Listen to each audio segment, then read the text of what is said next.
दो चार दिन की जो जिंदगी बची है, अगर जीना चाहता तो इस कमीने को छोड़ दे, वरना एक को नहीं दोनों को काट के दफनाऊंगी इसी जगह पर। हरामखोर, ज्यादा मस्ती सब लोगों को चल गई। जिंदगी तो हमारी बिटिया है। जब हमारी बिटिया ही नहीं रहेगी तो हम जी करके क्या करेंगे? अगर बिटिया को मारना है तो तुझे सबसे पहले मेरी लाश से गुजरना होगा। पहले तू मेरे को मार डाल, मैं बिटिया को कैसे तड़पते हुए देख सकता हूँ। तो घबरा नहीं बुड्ढे, तुम्हारा अरमान पूरा कर देते। बाद में जो कुछ जी में आए हो करना, पहले मुझे हरामखोर कमीना कहीं के मार डाल मुझे।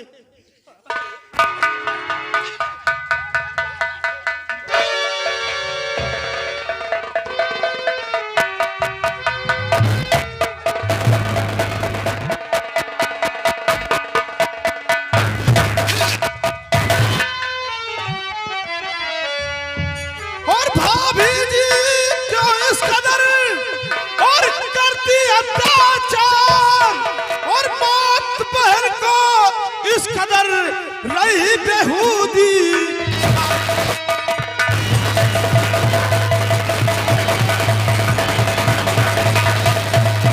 और माँ पिता और बहन को और रही बेहूदी।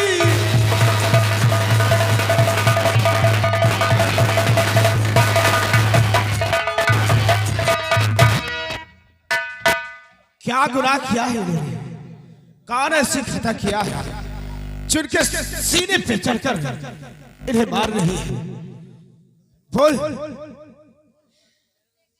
गुनाह जानना चाहता क्या रे? हाँ।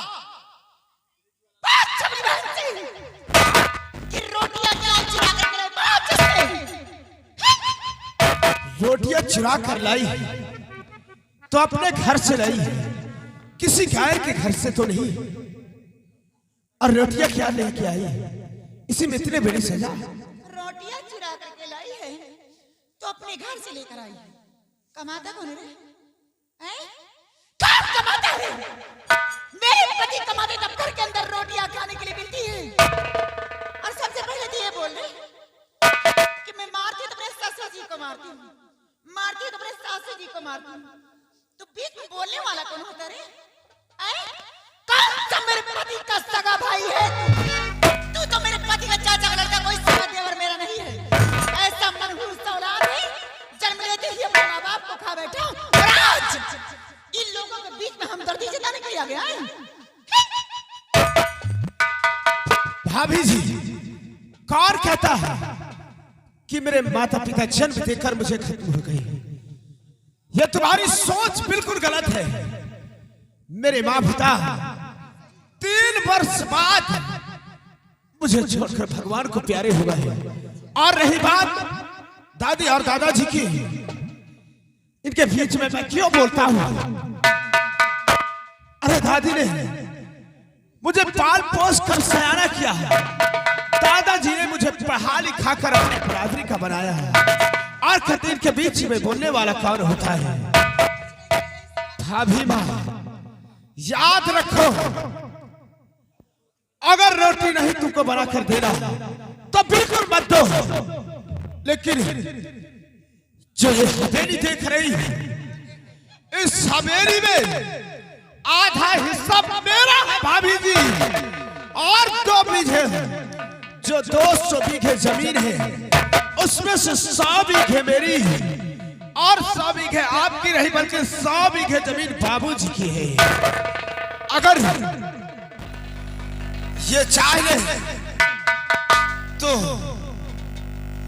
मुझे इन्हें दे दो, ये साक्ष्य मैं खुद इन्हें बनाकर खिला सकता हूँ। खाना देना हो तो दो, नहीं मत दो, लेकिन इन पर हाथ नहीं उठाना। अगर आइंदा इन पर हाथ उठाया ना तो एक हाथ तुम्हारा उठाकर दूसरे हाथ पर रख दूंगा भाभी। बहुत ऊंचे स्वर में बात करते हुए विमल सिंह, हिस्सा लेने की बात आ गई हवेली पर। ले लेना, चंदा दे देगी। एक बात और समझ लेना, जिस दिन इस हवेली में हिस्सा लेने के लिए आना ना, जिस दिन इस हवेली में हिस्सा लेने के आना विमल सिंह, साथ में कफन लेकर आना। ये चंदा देवी गड्ढा तैयार रखेगी सिर्फ हिस्सा देने के लिए। हिस्सा क्या मिलेगा इसी वक्त मेरे परेशान होने की जरूरत नहीं है। थोड़ा साइड में हवा आने दो।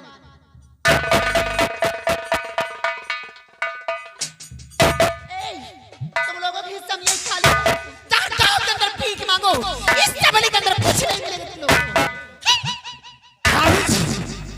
भीख ये नहीं बल्कि भीख आप मांगोगे, क्योंकि बाबूजी के पास इतनी जर्जात है, खेती बाड़ी है, ये चाहे तो अपने हिस्से की जमीन व जर्जात किसी को दे सकते हैं।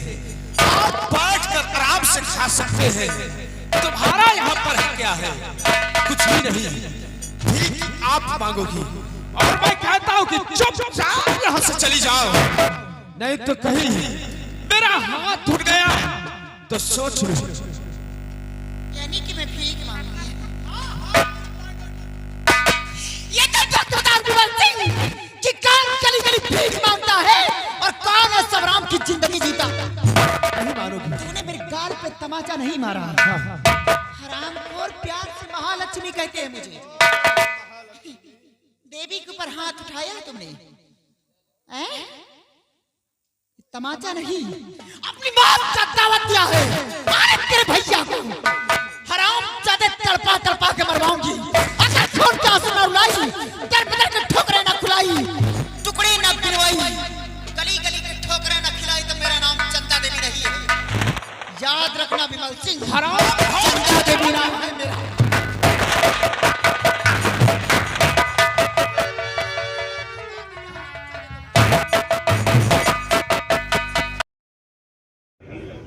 मेरे साथ गुनाह क्या किया?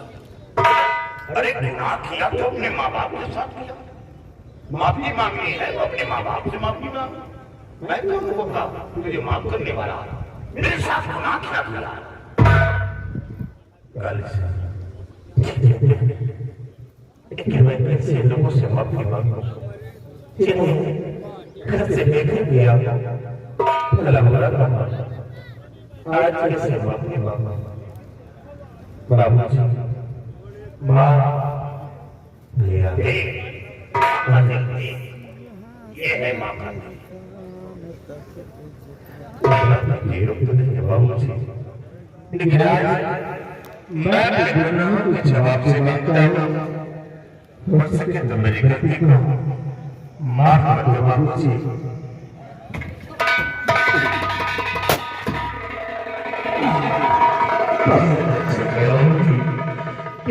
के कोठे पर तो नहीं जाती। बड़ी गलती की मैंने। दादाजी, आज आपका परिवार देख करके मुझे भी हमारा परिवार याद आ गया। हम परिवार में 2 भाई थे, हमारी भाभी थी और भाभी के गोद में एक छोटा सा बच्चा था। हमारे गांव का ये रहने वाला जमींदार लाखन सिंह था, लेकिन वो करता क्या था कि गांव से गरीब किसान की बेटियों को अपनी हवेली पर बुलाता था और उनकी इज्जत को लेकिन नाभन सिंह उसी लड़की के खून के इल्जाम में हमारे भाई को फंसा दिया, हमारे भाई को जेल हो गया। जब कुछ दिनों के बाद वो जेल से अपने गांव वापस आया तो गांव में लोग तरह तरह की बातें कर। हेलो हाय दोस्तों, मैं हूं आपका दोस्त पीर मोहम्मद कॉमेडियन। दोस्तों, ये हमारा स्पेशल यूट्यूब चैनल है जो कि भटनौसा नौटंकी के नाम पर चल रहा है। हम अपने इस चैनल पर रोज़ाना आपको प्रोग्राम की जानकारी देते हैं कि हमारी पार्टी का शानदार प्रोग्राम कहाँ है और कहाँ नहीं। दोस्तों, जैसा कि आज 3 तारीख है, 3 अगस्त सन 2025, और हमने अपने वीडियो में कल आपको बताया था कि आज हमारी पार्टी का प्रोग्राम कहीं नहीं है, हम लोग रहेंगे अपने घर। तो ये वीडियो तो हमने कल ही आपको डालकर बता दिया था। अब हम बात करेंगे आने वाले कल यानी 4 तारीख की। लेकिन उसके पहले अगर आप हमारे चैनल पर नए हैं तो प्लीज़ हमारे वीडियो को लाइक करें और सब्सक्राइब करें और बेल आइकन के बटन को दबाना ना भूलें, ताकि हम जब भी कोई नई वीडियो अपलोड करें सबसे पहले आप तक पहुँचे। दोस्तों, जैसा कि कल 4 तारीख है, 4 अगस्त सन 2025, और मैं आपको बता दूं कि कल भी हमारी पार्टी का प्रोग्राम कहीं नहीं है। तो ये था आज और कल के प्रोग्राम की जानकारी का शानदार वीडियो। अगले वीडियो में आपसे फिर मिलेंगे, तब तक के लिए लेते हैं आपसे विदा। मैं हूं आपका दोस्त पीर मोहम्मद कॉमेडियन। नमस्कार, धन्यवाद, जय हिंद, जय भारत, आदाब।